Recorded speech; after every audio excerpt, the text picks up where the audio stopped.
All right, time to get those aprons ready. Today we're taking a deep dive into the world of gluten-free biscuits. Biscuits? Huskits. Yeah. We got a request from a listener who wanted to learn how to make them. Right on. And lucky for us, there's a great article we can pull from for this deep dive called Gluten-Free Biscuit Recipe over on Cooker Diary. Awesome. So we're going to go beyond the recipe, though, Oh, right? yeah. Like always, we'll give you the how-to, but also the why behind it all, A why is super important. Absolutely. Plus, we've got some pro tips and fun variations to really level up your biscuit game. I love it. So are you ready to get into it? I am so ready. But first, a little biscuit trivia.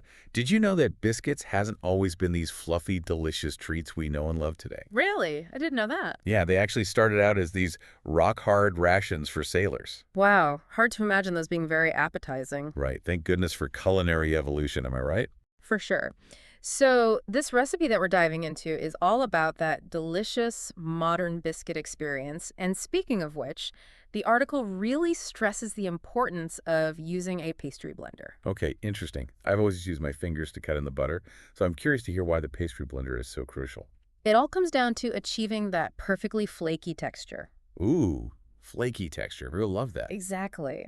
A pastry blender helps you cut the cold butter into the flour in a way that creates little pockets of butter. Little pockets, got it. And then when those pockets bake, they create steam, leading to all those airy layers. Ah, I see. So it's all about the science of steam and air pockets for that perfect flakiness, Precisely.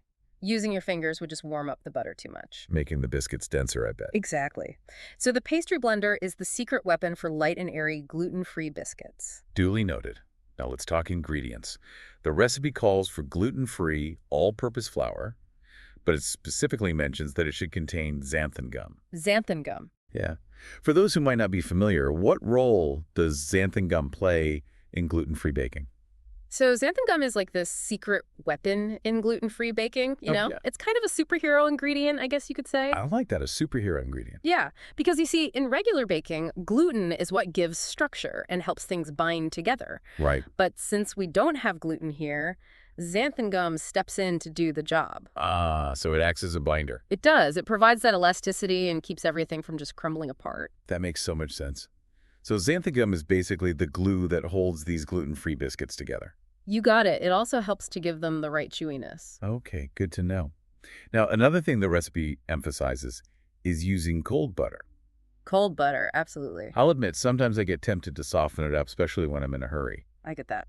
But why is it so important to use cold butter for this recipe? Well, remember those steam pockets we talked about? Those are key for flakiness. Yeah. And using cold butter ensures those pockets form properly because it melts slowly in the oven.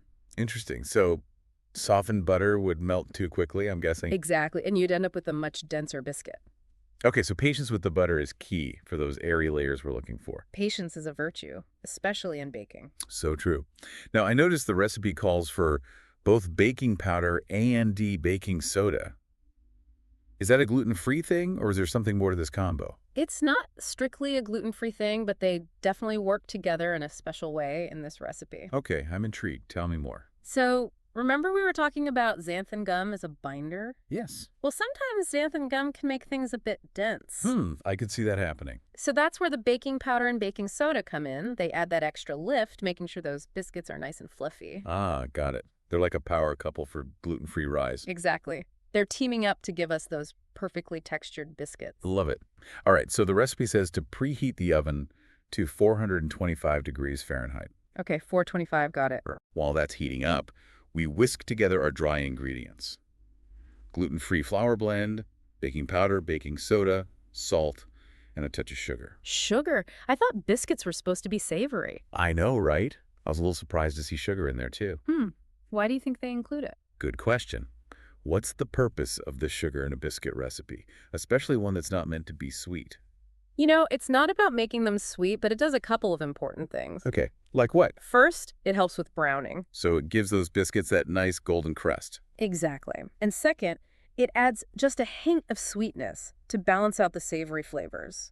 Interesting. So it enhances the overall flavor profile rather than making them overtly sweet. Precisely. It's a subtle but important addition. Got it.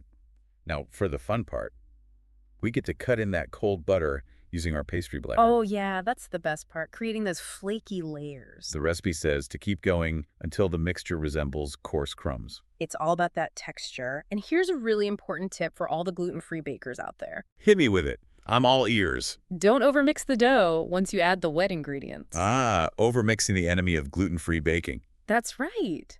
Gluten-free dough can get tough and dense if you work it too much. I've definitely learned that lesson the hard way. Gentle and just combined is the key. Exactly. So speaking of wet ingredients, we're going to be using buttermilk. Buttermilk. It gives biscuits that tangy flavor, right? It does. Or you can use a dairy-free alternative with a splash of vinegar to get a similar effect. Good to know. And there's also an optional egg in this recipe. The egg is optional, yes. What does that add? If you choose to add it, it adds richness and helps to bind everything together. So extra richness and binding power. Got it. Right. So we stir everything together until just combined, remembering not to overmix. And then what do you think comes next? Let me think. I'm guessing we turn the dough out onto a floured surface. You got it. We're going to turn that dough out onto a lightly floured surface and gently pat it into about a 1-inch thick rectangle. And then the biscuit cutter comes into play. You know it. Or if you don't have one handy, the rim of a glass works in a pinch. Love that tip. So we cut out our biscuit shapes, and then they go onto a baking sheet. Right. You can either grease the baking sheet or use parchment paper. I always prefer parchment paper. It makes cleanup so much easier. It does. Plus, it helps with even browning, ensuring those biscuits bake to perfection. Okay, parchment paper it is. So into the preheated oven they go. How long do they bake for? We bake them for about 12 to 15 minutes or until the tops turn a beautiful golden brown. That golden brown color is the signal they're done, right? That's right. And while those biscuits are baking and filling our kitchens with that amazing aroma, let's talk about some of the fun variations this recipe offers. Oh, yes. I love a good variation. Because, let's be honest, a basic biscuit is delicious, but sometimes you want to get a little creative. For sure. I'm all about exploring different flavors and add-ins. Me too. So, what are some of the variations that stood out to you from the article? Well, for those who love a savory kick, there's a cheddar and herb variation that sounds incredible. Ooh, cheddar and herbs. That sounds amazing. Like, what kind of herbs are we talking about? Imagine biting into a warm biscuit with melted cheddar cheese and fragrant herbs like rosemary and thyme. Oh my goodness, that sounds heavenly. Perfect for a chilly evening with a hearty soup. Exactly. Comfort food at its finest. Now, what about for those who are vegan or prefer to avoid dairy? Are there any plant-based options? Absolutely. The article mentions that you can easily make this recipe vegan-friendly by using a dairy-free butter alternative and plant-based milk with a bit of vinegar to mimic the buttermilk. Love that, so no one has to miss out on the biscuit fun. Exactly. Everyone deserves a delicious biscuit. And speaking of delicious, the variation that really caught my eye is the sweet biscuit option. Ooh, sweet biscuits. Tell me more. It's a simple twist on the basic recipe, but it opens up a whole world of possibilities. You basically just add a bit more sugar to the dough and a touch of vanilla extract. Vanilla. I can already smell it. What kind of sweet fillings would you pair with those? Oh, the possibilities are endless. Fresh berries and whipped cream would be classic and delicious. Or, for a more decadent treat, how about a dollop of homemade lemon curd or a drizzle of rich chocolate ganache? Okay, my sweet tooth is officially activated. I'm already planning a biscuit-making marathon this weekend. Me too. But before we dive into all those delicious variations, let's talk about some of the essential tips for gluten-free baking success that the article highlights. Yes, because I've had my fair share of gluten-free baking fails, so any advice is welcome. What are some of the key things to keep in mind for gluten-free biscuit success? Well, one of the most important tips, and one we already touched on, is using a high-quality, gluten-free flour blend. Okay, flour quality is definitely important. I've noticed a big difference between different brands. Exactly. Not all gluten-free flour blends are created equal. Some work better for cakes, some are better for bread, and some might not be ideal for biscuits at all. That's right. So it's really worth experimenting with different brands to find one that you love. Absolutely. I found that some blends can be a bit gritty, while others are much smoother. It's all about finding what works best for your taste and baking style. Another tip that stood out to me from the article is adjusting the liquid content. Oh yeah, adjusting the liquid is crucial in gluten-free baking. Because gluten-free flours tend to absorb more moisture than regular flour, right? Right, so you might need to add a bit more liquid to get the right consistency. How can we tell if the dough needs that extra liquid boost? The article suggests aiming for a dough that's slightly sticky but still manageable. Sticky but manageable, got it. So if it seems too dry and crumbly, just add a tablespoon or two of buttermilk or your dairy-free milk alternative at a time. Until you reach that desired consistency. You got it.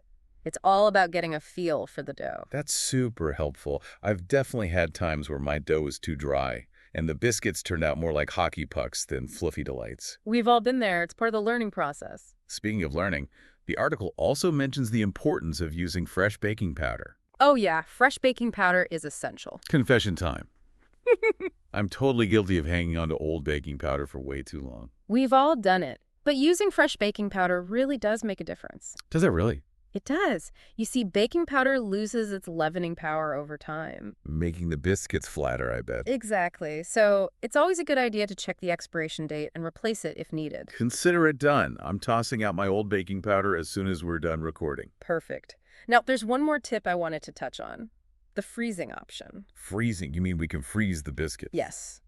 The article says you can freeze unbaked biscuits for later. That's amazing. Perfect for busy mornings. It is. You can just prep a batch ahead of time, freeze them on a baking sheet, and then store them in a freezer bag once they're solid. So convenient. And then when you're ready for fresh baked biscuits, you just bake them from frozen. Exactly. You might need to add a few extra minutes to the baking time, but that's it. So, no more sacrificing taste or convenience.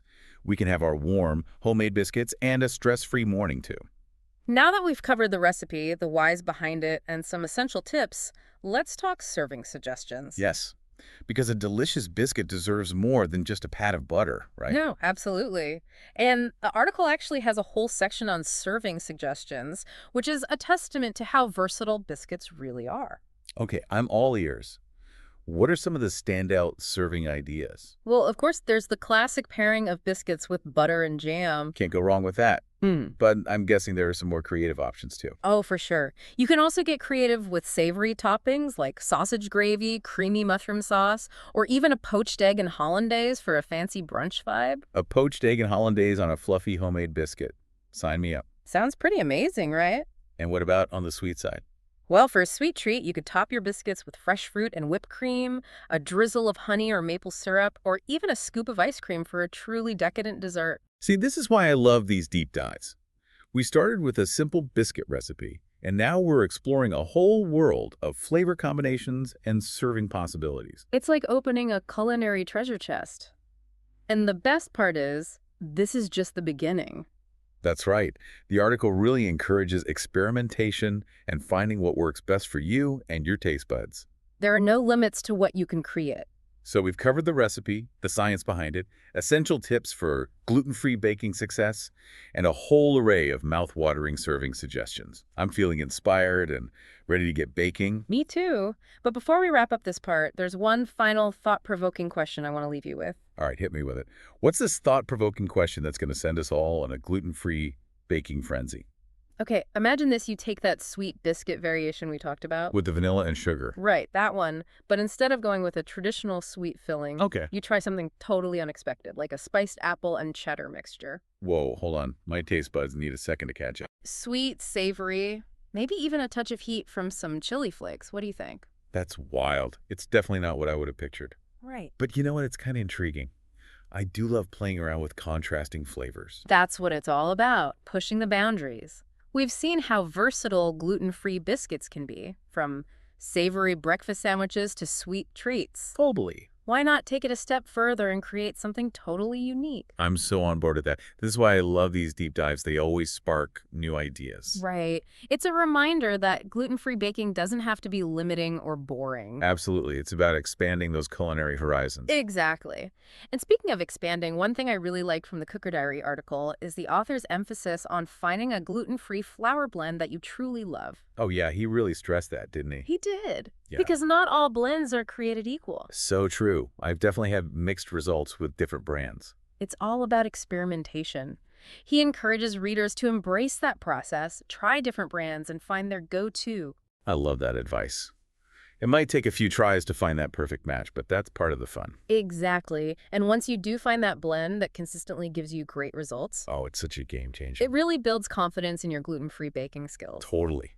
It's like, okay, I got this. It's a good reminder that gluten-free baking is a journey. It really is. There's always something new to discover, a new technique to master, a new flavor combination to try. And that's what keeps it exciting. It's all about that constant learning and exploration. Exactly. It takes away the pressure of having to be perfect from the start. So important. And it encourages us to have fun with the process. Which, at the end of the day, is what baking should be all about. Sharing delicious food with people we love, regardless of dietary restrictions. Perfectly said. So, as we wrap up this deep dive into gluten-free biscuits, I have a feeling there are going to be a lot of happy taste buds out there. I think so too. I can't wait to hear what everyone creates. Don't forget to share your biscuit baking adventures with us. Whether it's a classic buttermilk, a cheesy herb, or even a daring sweet and savory masterpiece. You want to see it all. And remember, don't be afraid to experiment, have fun, and enjoy those delicious results. Happy baking, everyone. Happy baking.